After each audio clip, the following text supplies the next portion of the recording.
morning show here on Arise News. Well, it's time now to review headlines on today's newspapers with the Ombudsman of This Day and Arise Media Group and This Day Newspapers Limited Group Executive Director Kayode Komolafe. Good morning, Mr. Komolafe. How are you this morning? Good morning, Oji. Good morning. And happy birthday. Well, thank you very much. I insist that I will not be marginalized.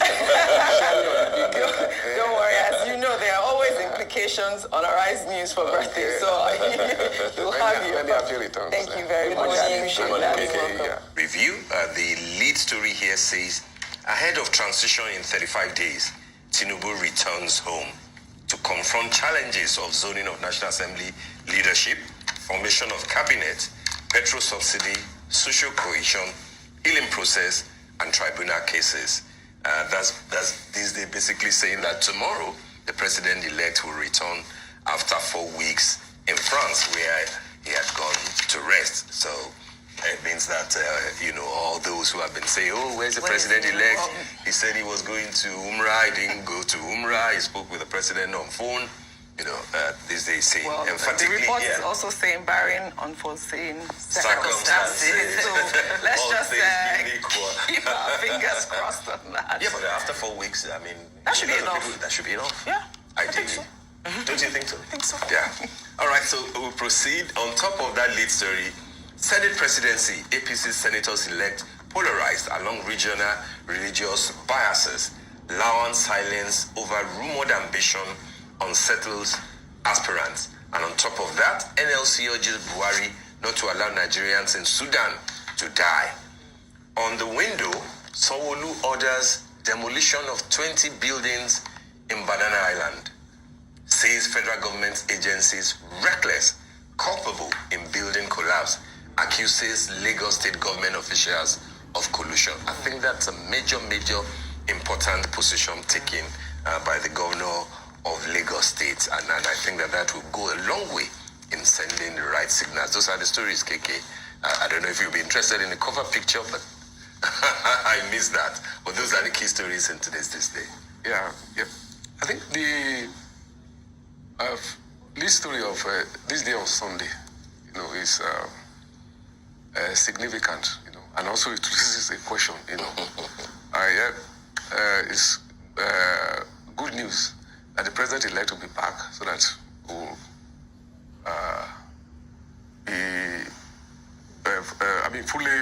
be feasible to because already people are asking. Yeah, the president, the election has taken place, he's been elected. Yes. But where is the president-elect? So it's good news that he's going to be back. But then the jostling for positions in the National Assembly, relation of who will be the Speaker or who will be the President of the Senate, that the concentration should not only be on, based on geopolitical calculation, whether it's North or South, Christian or Muslim, but also you should be able to, from now, be able to say what is the policy orientation, that, okay, if Mr. X becomes the Senate president, does it mean that he's going to support, does it mean that he's going to mobilize the National Assembly to support, certain policies, that the executive might bring forward? For instance, you're talking of fuel subsidy, you're talking of, the debt, the debt profile. You're talking of, job creation, poverty alleviation. What are the preferences? Will the Speaker of the House be a speaker who is in support of raising taxes, or cutting taxes? But it's all that all this is. All these, considerations, policy considerations are lacking. All we just talk about is whether the president of the Senate is going to be from the North or from the South, or whether Christian or Muslim are the same thing, Speaker. So I think there's need to elevate, the quality, of politics, and also increase the policy content, action of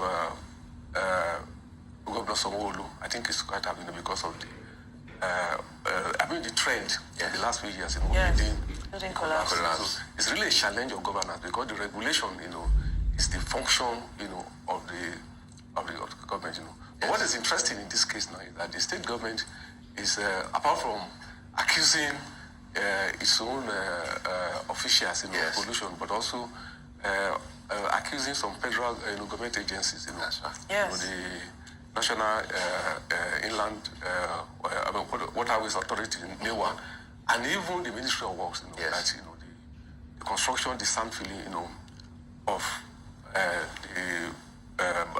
Banana Island, has been, that the terrain, the terrain, the environmental factors, have not been sufficiently taken into consideration. So that is really, a policy challenge too, for Governor Sanwo-Olu. But I watched on TV yesterday, when he went there, and it was really very, categorical. Yeah. The three of the high rises around the site of the collapsed building. Yes. It was discovered that none of them had approval. Wow. And they are already suffering from integrity test anyway. Yes. And the governor has given the directive that they have to be pulled down. Yeah. Exactly. But there's no denying that sort of lawlessness. In such a highbrow area.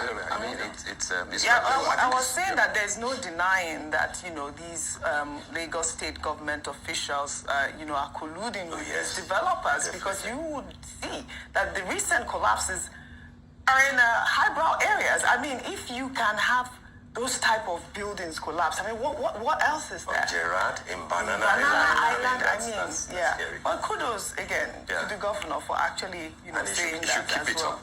up. No sacred cows when it comes to people endangering lives of citizens. Absolutely. Okay, All right, should we go to the This Day Style? Yeah, let's move over to This Day Style. The cover picture there is Marjorie Chuba Okadigbo. She talked about empowering women in energy. She is the first female NNPC chairman. She's breaking new grounds and paving the way for more women to take on leadership roles in the oil and gas industry. She spoke with This Day's Style executive editor, Konye Nwagwo. And, they also talked about creating a voice for other women in the male-dominated oil sector, and the strategies that should be in place to address the underrepresentation of women in leadership position in the country. I mean, in the industry as well. I think another thing that is important, which I think, did you read that on This Day? Which one? We see that we don't have the actual physical copy of This Day Style. I believe that they are trying to promote the website. We can see an e-copy of the This Day Style on www. Page 4, NEMA is assuring Nigerians who are stranded in Sudan of safe evacuation. However, peace not yet in sight as warlords vow to fight to the finish. I mean, this is a story that has been going on with everything that's happening in Sudan. There was supposed to be a 72-hour ceasefire, but unfortunately that has not been the case. But it's looking like there's hope for Nigerian citizens in Sudan. Maybe they will be brought back into Nigeria.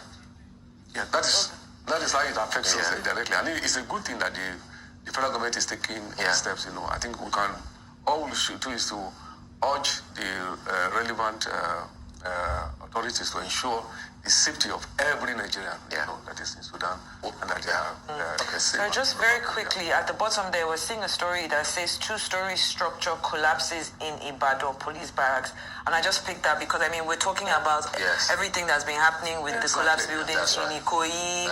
So, there should be an investigation into what has happened in Ikoyi and the highbrow areas. But the lowbrow areas themselves should not be ignored, because even there is also corruption. That's for your state government to deal with. But I want to look into is the growing rate of fraud on the internet, on social media, for people who are buying foodstuffs, and edibles through this thing. So many of them, many big, low, medium people complaining now. You pay, you see what you want to buy, but you pay, and then you never receive it, and then they cut you off. It's a major thing. Well, no, I believe we have about a minute left. Yeah. Steve, if you can actually just read through. Punch essentially is saying that on Sudan conflict, federal government raises evacuation panel as trapped Nigerians knock government. Students, parents call for urgent rescue. Sudan approves airlift of US, UK, France, China citizens. I think Abike Dabiri has been saying quite a bit about how Nigerian students, especially, will be evacuated, but I think... Failed Nigeria. Writers there, presidency's success verdict on stemming insecurity is insincere. We'll discuss with an APC media pressing earlier, and we talked about insecurity.